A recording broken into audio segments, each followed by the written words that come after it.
Hello, good people. Welcome again to my channel. I guess you guys have been wondering, where has she been? Well, I've been trying to figure out ways that I can get off of disability. But I can't get off of disability until I am well enough to do so.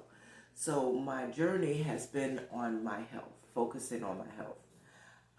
I've had a few road bumps. I was so excited because and this always happens to me, and it's happened to me over the past, since 2014, since I had the surgery.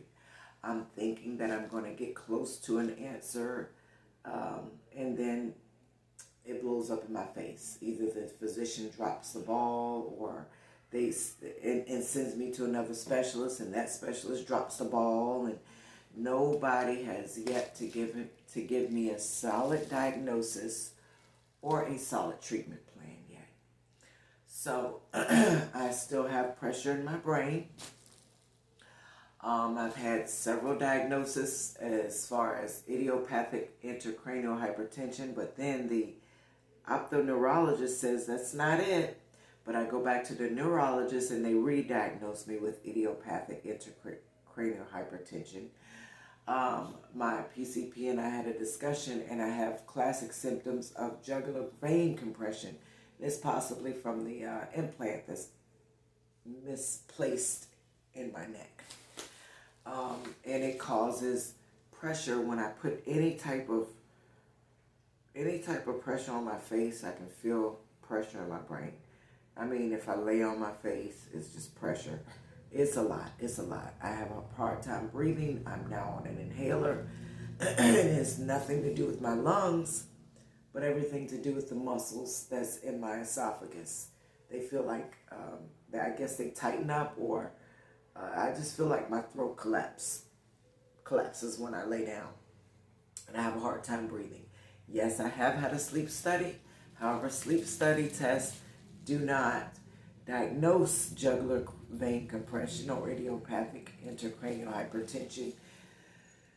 It basically will diagnose people who stop breathing. And my issue is I don't stop breathing during the night, but my body is in survival mode, and my muscles are actually opening up my esophagus so that I can breathe.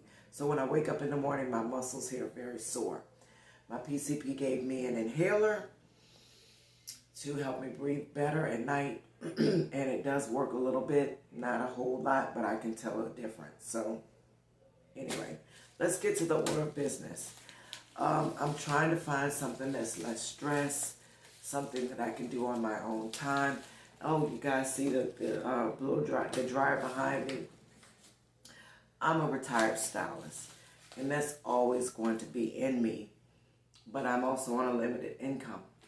I can't afford to go pay $400 for braids, or let me see here, or I can't afford. I practice, or I just kind of like, I come in here, and if I can do something in a day, and I just sit and do things sometimes, but I can't afford to go get my hair done.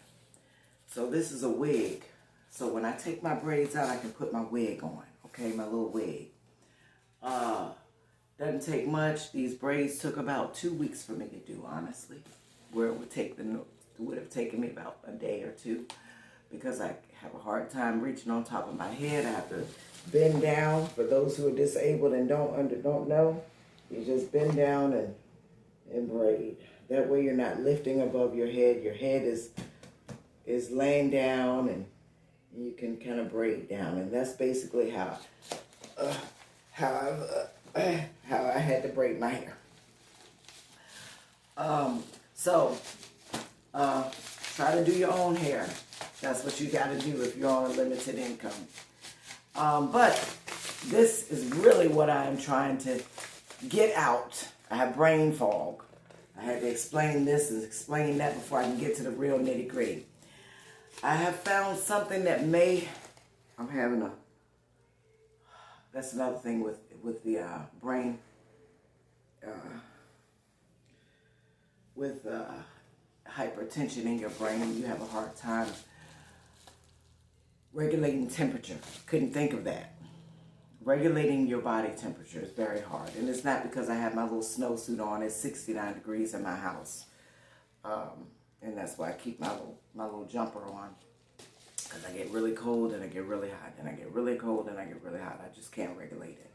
But this is something that I purchased online. And I haven't opened it because I wanted you guys to be with me. I've chosen government contracting. Because if I'm going to get off of disability, I need enough income to supplement and take care of me. And I've heard that government contracting, though it's not overnight, you have to learn a lot of ins and outs, and I have lots of time to do so.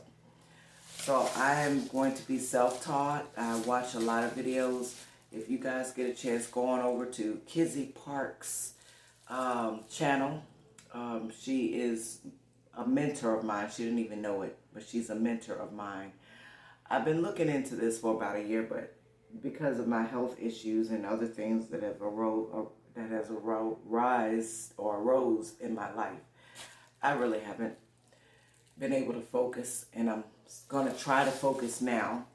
But I ordered the government contract, the GovCon Winner's Way. And this book was, I think I want to say $29. It is a book about how to win government contracts faster than trying to do it alone. And I have officially gotten the book. So this is going to be my journey while I sweat. For the next, I'm not going to give up until I get a contract. So, like I said, I'll learn. You guys can too. Some people make $50,000 off of one contract. $20,000, $5,000. Just depends. So, this is what I'm doing now. And I can't tell you guys how to do it unless I've tried to do it. So I'm going to try to do it.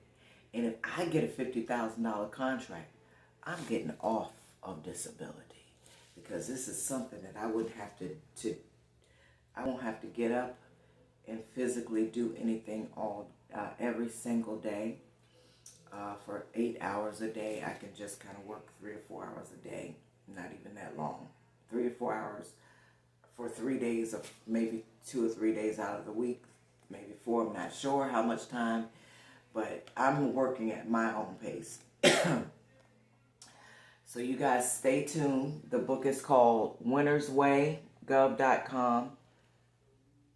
If you're interested, go on Kizzy Park's channel. She's on YouTube. And it's not a thick book at all, but it shows you the ins and outs of getting your government contracts. Okay? So, good luck with you guys. And I'm going to post some more videos of maybe some more ideas, but this is going to be my main focus. I'll keep you guys posted. Let you know what I have applied for my EIN. I got my EIN. I applied for my cage code, which I am going back and forth with SAM.gov. With that, I can't do business with the federal government until I get a cage code. So I'm in the process of getting that, and once I get my cage code, I can possibly put in bids for contracts. I'm excited. God has a plan for me, and all I got to do is wake up every morning and see what's next. You too. All right. Like and subscribe. I know I'm not the most exciting YouTube content creator, but I got something to say. Thank you for watching. Have a great